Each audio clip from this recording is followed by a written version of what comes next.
Hello there everybody and welcome back to the Focus Rage channel. I'm happy to see you here and I understand you want to build a sales team, or maybe you just need to make sure the one you're hiring is good enough. Well, let me help you out here.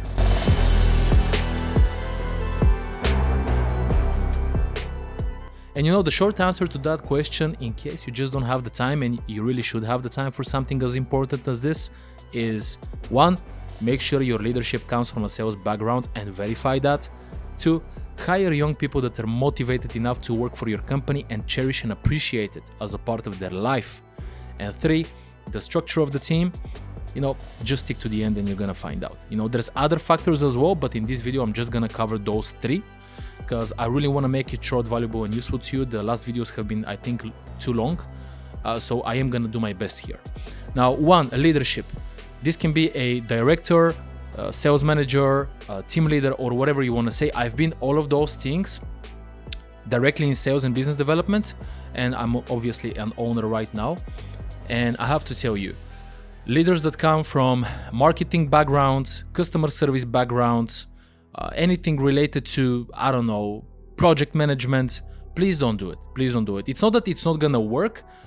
The idea of this video is to maximize your profits. I'm strictly going to explain to you the idea and the strategy behind a cold calling, high earning, outbound sales team that can hunt down clients for you, build credibility, build trust in them, build value, and really just boost the revenue of the company. So yeah, that's why I'm saying it. Now, this should be a leader, I have to tell you, that has maybe been with 2 or 3 companies beforehand. More than 3 companies changing left and right, it's just a red flag. It doesn't, again, there's exceptions, but it's a red flag. And I think you know that, so nonetheless, don't make exceptions. I think so, okay? Additionally, when you're speaking with those people, when you're hiring them for your team, or even if you're outsourcing, get an outside consultant. Super important. A lot of people are a bit skeptical about sales trainers. Don't do that. There's a lot of, there's sales trainers that don't really know what they're doing, but you can, again, just speak with them, get on a proper call, 30 minutes, 1, 2, 3, 5 people like this, different companies, and see who you like the most. And then pay that guy to come on the interview with you and just ask some questions on his half of the interview, get some opinions back to you, and then just go from there. It is crucial. It is crucial because if you get a person that has no sales background, that hasn't even been, by the way, on the phone, because there are people like this, just hired on the top, being flooded with top responsibilities without actually putting in the work, I think those are some of the worst people out there. And those are people that are really going to be listening to you a lot without listening to the team, without listening to their own people. And that's really going to destroy the moral of the team. What you need is a leader that actually can give you some objections. So first of all, why would you need, if you're even thinking in that direction, why would you need to hire a leader for your team that would agree to you on everything that you say? Because let's imagine you're the CEO, or you're like some smaller starting off company. Why would you need someone that is on exactly the same opinion as you, or that pretends, which is even worse? You need someone that can actually give you a different viewpoint, which you might not agree to, but it's gonna give you a bit more flexibility. It's gonna actually allow you to see a bigger picture of the world, and that's going to, in the majority of cases, boost the results. Additionally to this should be a people's person, not a company person, not even a salesperson so much, even though, as I said, they need to have that background, but it needs to be a person that can build relationships. I cannot tell you how many times, especially because I worked for some of the biggest corporations in the world, I cannot tell you how many times I see directors, VPs, or whatever, hiring team leaders and sales managers that are process people, project management people, just, structure people. That's important, but you can always get someone, or you can help them with that. You cannot help someone that cannot build relationships. You cannot help someone that doesn't know how to maintain the morale of the team, that doesn't know how to give up, that's always on high spirits regardless of the challenge. That's what you need, because when you get that, the people in your team are always going to lead it without you really needing to do too much. And additionally to this, when you have a person that's building relationships, you have loyalty, and also you can really then in the long run implement more and more, different strategies, more flexible, I would say, workflows, and just play around a bit more. And that's important in sales, because one of the main things in sales that works for closing deals is being different. Being different from your competitors. That's so crucial, and nobody understands it. And it sounds like something that you can always say, but I mean, we all know it. Why are you all so the same? Everything's the same, So I think that's one of the main reasons is the leaders. Boring, out of line, out of touch. They don't know where they are. Please get out. Don't come back. I'm gonna hire just like a brand new college dude that's motivated and work with the team. Okay. Now, let's just move on to the next one. When I said that, by the way, hiring the people. And by the way, hey, subscribe to the channel if you're watching up until here. Like 98%, 99 of you haven't subscribed. Come on, even if you got 10 seconds of value here, I deserve it, man. Come on, give me a break. Help us grow so we can actually deliver more valuable information to others. All right, but let's move on to the next one. Secondary, the people, and they're not really secondary, just like second point, right? This might offend, a lot of people. I don't know if it's gonna offend them, especially in today's world. Everybody gets offended by a lot of stuff. I don't know what you're like. Why would you want to be offended? Just listen, take some notes, and try it out. Now, hire young people, as I said, usually below 28 years old. Young people below 28 years old without too much experience. So that's why you need a leader that has sales background and knows how to build relationships, because that's a person that knows how to train people. When they know how to train people, first of all, you have a lot more leverage on the employees, because he can always train a new guy. That's normal. Not that you have to go out and just discuss that with the team if they're underperforming, but that's something that you need to have always as a company, right? So get young people below 28 without too much experience. I would say less than 3 or 4 years of experience in your specific industry, those people. We say also if it's a 28-year-old, let's say, dude, he's been in sales since he's 24 or 25, since he's been, that age, or a girl, right? Or additionally, just like a college graduate, sometimes college dropouts. I'm a college dropout. I haven't actually, I wouldn't even go into it. But look, you need to get people that are ready to invest, not just their work time, their life's energy, if you really want to get top performers. This is not a necessity. Not everybody in your team has to be like that, but this is the start of a proper sales culture, where when you have that culture, and it's usually being led by 1 or 2 people in the team, it's always like that, the rest then can choose how to work.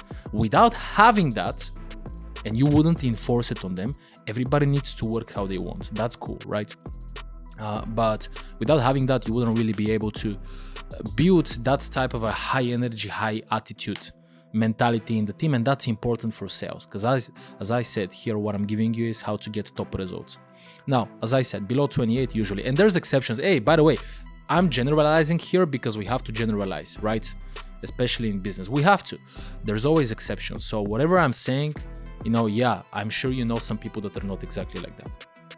I know people like this. I work with people like that. I have worked with some amazing women and men, 36, 40, 50 something, but that's like one-off examples, right? Now, the gender, as crazy as this sounds, please don't cancel me. It's not crazy. Everybody knows I'm right. Just by listening now, you're gonna agree with everything that I'm saying. So listen up closely. The majority of men or boys, whatever you want to call it, they are gonna be more adamant on being the top performer, especially when they're competing with other men, if you know how to treat them and how to give them proper, realistic, but also high enough targets. Additionally, on average, in most industries, men work 2 or 3 hours per week more than women, and that's also normal. By the way, I think that everybody, again, I'm gonna say it, has the right to work and just stop and not do any overtime, right? All I'm saying is that a man, since it's sales, obviously everybody in sales gets a commission and a bonus. Men are more prone to staying up late just to get a bit more commission and a bit more bonuses on top from their clients, and that's just okay. Everybody has their pros and cons, and I'm gonna get to the girls as well. But men, more top performing usually in general, more aggressive. They hunt more. You know, you're gonna see if you know how to treat them a bit more there on the result side. Although I have to tell you, by the way, I have seen some women that are literally magicians and destroy men. But that's, again, as I'm saying, one, 2, or 3 girls that I've seen throughout my 12 years. But they were like really, really good. Now, the minuses of guys, especially top performers, is that they can be a bit difficult to communicate with, because they can, you know, sometimes express themselves a bit off or argue with the leader. And that's why I said that the leader needs to know how to build relationships, because he can really like just dismantle that and just remain on a good page, positive, and just work with it. It happens. It's always gonna happen when you have somebody that's competing with others and they're succeeding, or maybe even the latter not succeeding. You need to know how to do that maintenance. It's a high maintenance thing. Okay, so that's crucial. There's a couple of other things, but I'm not gonna go into it too much in this video. As I said, I want to keep it short. Make sure to write in the comments if you have questions, and I'm gonna answer them next time. Okay, for the girls, you can always count on them. So that's the lovely thing there, because they're like really toned down, balanced. They really know how to express themselves in a normal way, as long as you also help them ask questions. You know, a lot of girls in sales sometimes try to stay off of topics that they don't understand sometimes, and you need to give them a bit more space, maybe on a one-on-one, so they can really tell you what's going on. But the idea is that you can always count on them to do the work, go through the processes, do the workflows properly, treat the clients in a really nice way.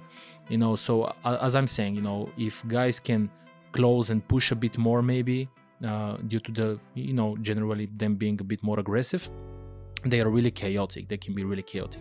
Whereas with girls, you can really count on them following through the processes and what's needed in the team. And also I can tell they're amazing supporters, and they really keep the morals high. And you just like, both of them are on equal par. So I would say you always need to be 60-40 about men to women or women to men. Doesn't really matter if it's 60 men or 60 women, but 60-40 is what you need in any team, or 50-50. Okay, that's basically what I'm saying.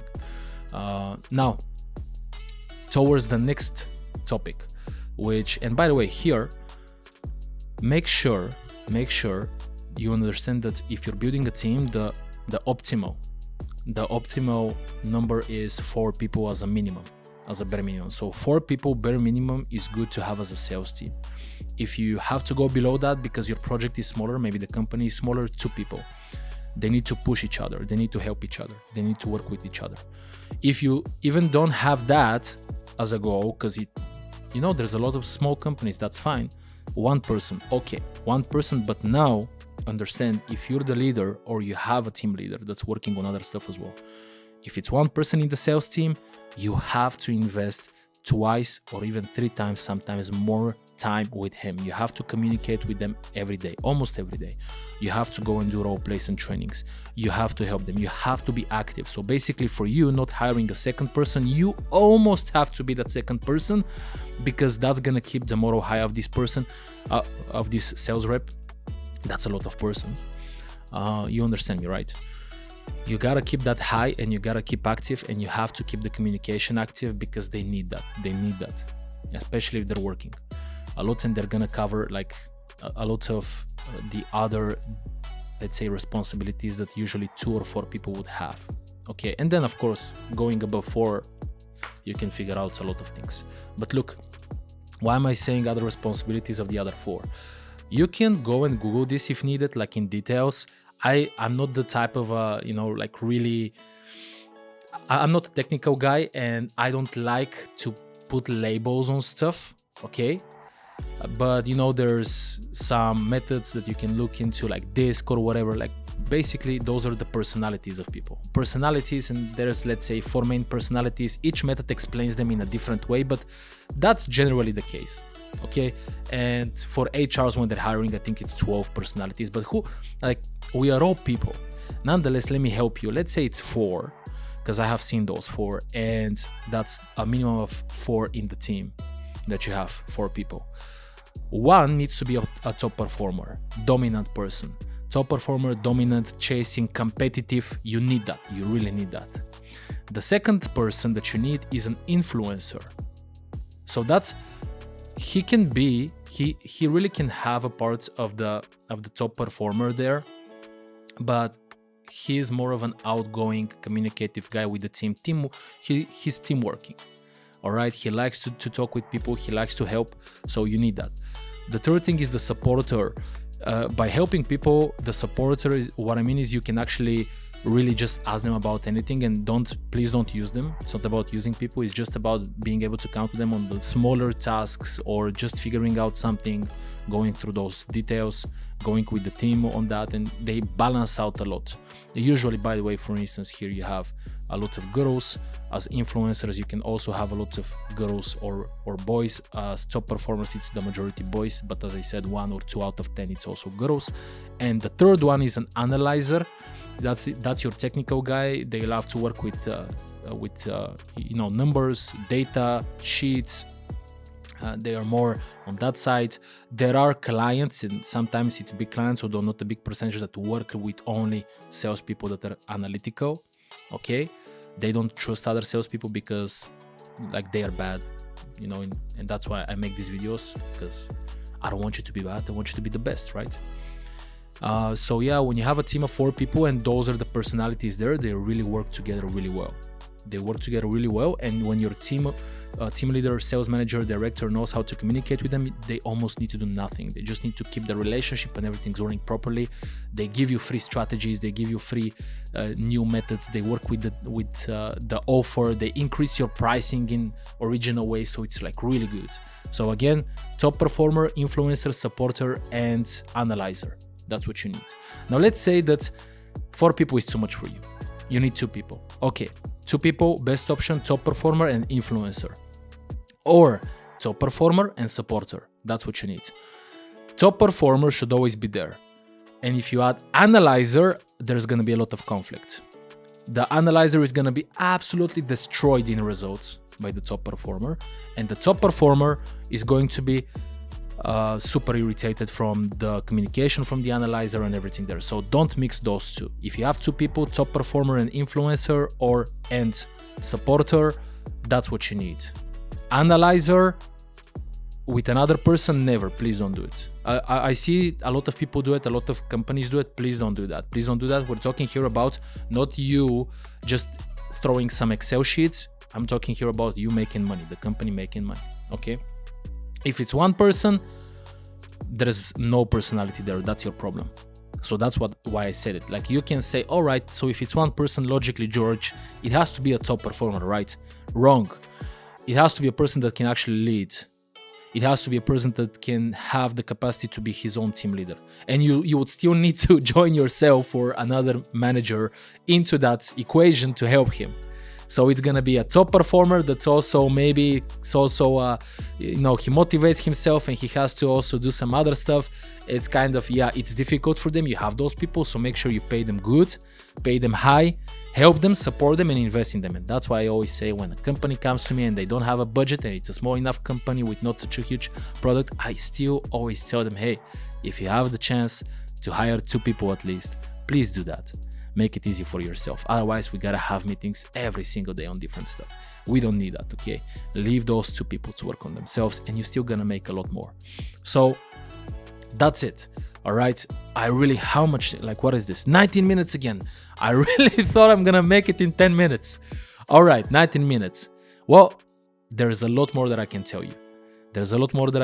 And that, like, I know that everybody's busy and working and you have friends and family, but look, hey, everything that I'm giving you works. It's proven to work. I'm telling you, I've never had a weak team. I'm telling you, everybody can confirm this that has worked with me. But next time we can talk about, and you can tell me if you want leads that those people should get provided with, what to be careful of. Maybe there's, by the way, some specific campaigns that you should be careful with.